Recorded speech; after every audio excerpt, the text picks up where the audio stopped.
এবং আব্বা যখন ইন্তেকাল করেন তখন ধর্মীয় ঘরানার বাইরে অনেকগুলো সামাজিক সংগঠনের সভাপতি ছিলেন।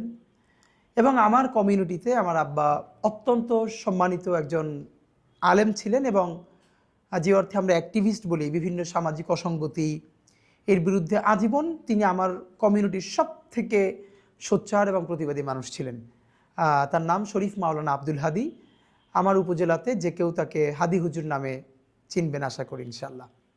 আমার মা বেঁচে আছেন, তার জন্য দোয়া চাই।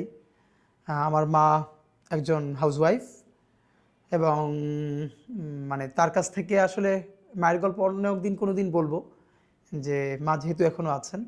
আব্বার গল্প বেশি বলি এই জন্য বিভিন্ন জায়গায়, যে আব্বা নাই তো তো যে যখন থাকে না তার অনুপস্থিতি বেশি টের পাওয়া যায়। তো এই জন্য হয়তো দেখবেন আমি কখনো সুযোগ পেলে আব্বার গল্প এই জন্য বলি, যে এছাড়া আমার ব্যক্তিগত জীবনে আব্বার ইম্প্যাক্ট ভীষণ ভীষণ প্রভাব আমার জীবনে, আমাদের ভাই বোনদের জীবনে। আমরা 6 ভাই বোন, আমি সবার ছোট। আমার সবার বড় বোন